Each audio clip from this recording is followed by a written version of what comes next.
Today's going to be a quick product review on this Ancel BST500 battery load tester that you can get on Amazon for about $130. I'll drop that link down below. And here's a look at it. Comes packaged like so and has a printout, I guess, from when they did a test on there. You got the operating manual, a quick start guide, and a JIS transcoding table. Now, prior to ever using one, we use something similar to this at work, and if you run in the shop, you definitely want to have the printer to be able to show the customer. But what I use at home mostly is one of these $30 waffle testers. It's just got a big heating element in here, and this works pretty good for most things I've ever needed to test, but it's not as accurate. It's not going to be able to test the internal resistance or the state of health or anything like that. And of course, you can't input what size battery you're working with, so just not an exact science there. Anyway, let's fire this thing up. All right, so I'll pull that off. Looks like there's no internal battery or switch. Screen was covered up. I got this battery here that I know is not good. I had tried charging this up and it's only got like 9 volts, but let's see what this tester says on it, or if it even has enough voltage to work. So we'll hook that up. Let's check so this advertises that you can't, if you hook it up reverse polarity, it won't hurt it. Okay, cool. So trying that out, it doesn't turn on. So it does have reverse polarity protection, and now it still works. So if you wanted to enter your date, you could. I'm not gonna. Cool. We'll just we'll just hit exit. How about that? Yeah, boom. All right, so you can test 12 and 24 volts with this. We're going to do 12 volt. Battery capacity is 590 amps. So we'll go cold cranking amps. And if you just hold that, it actually flies pretty quick. Cool. Testing. All right, so 6.38 volts. State of charge 0%. State of health 0%. And the internal resistance 42 ohms, mega ohms. All right, well that was a quick little test. Let's try another battery. And the waffle tester, let's see what this has to say about that.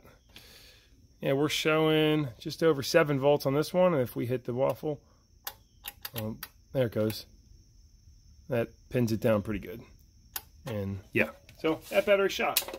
Let's try this battery. I don't know anything about it. Just pulled it off my shelf. I'm sure it's probably shot.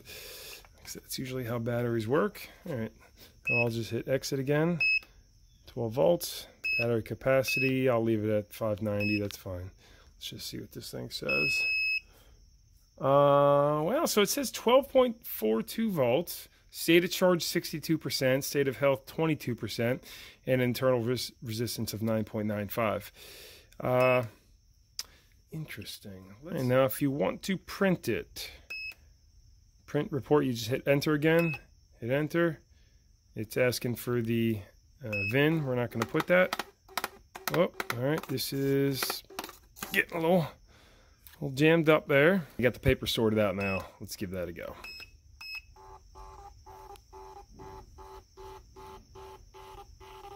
This is a thermal printer. It uses the thermal paper. Cool. Look at that.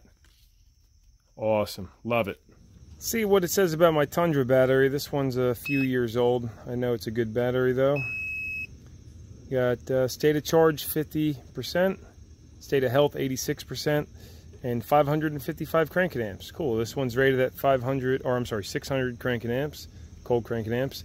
And yeah, I would say I haven't driven this truck in over a week, so I could see the state of charge being at 50%. Now you do have some other features on here. So we only did battery capacity.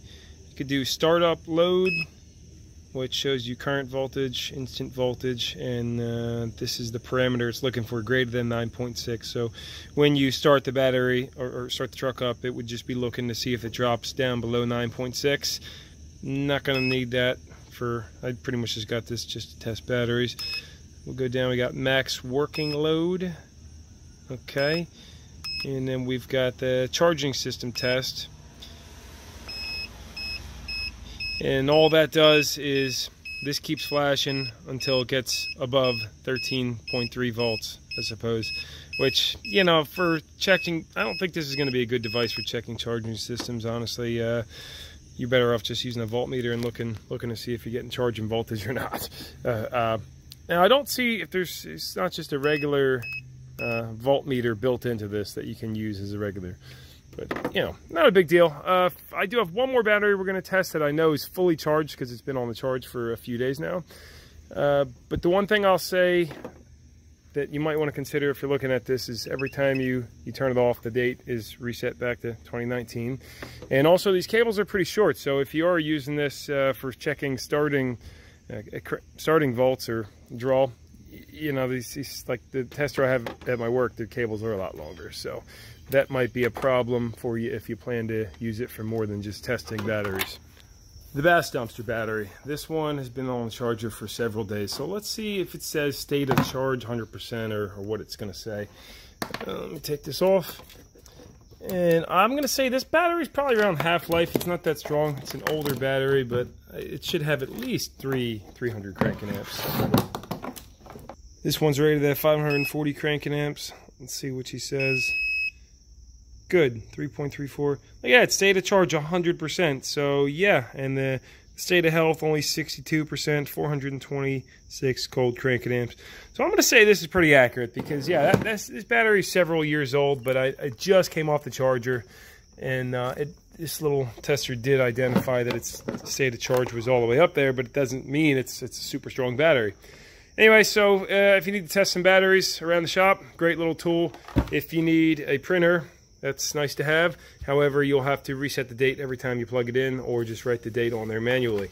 You know, it's cheaper than some of the high-end testers, but it seems to be accurate and work. So that is the Ancel BST500, and that's my quick review and test on it. Alrighty, well, I'm gonna get working on some other stuff, maybe take this out later, and hope to see you in another video. Thanks, guys.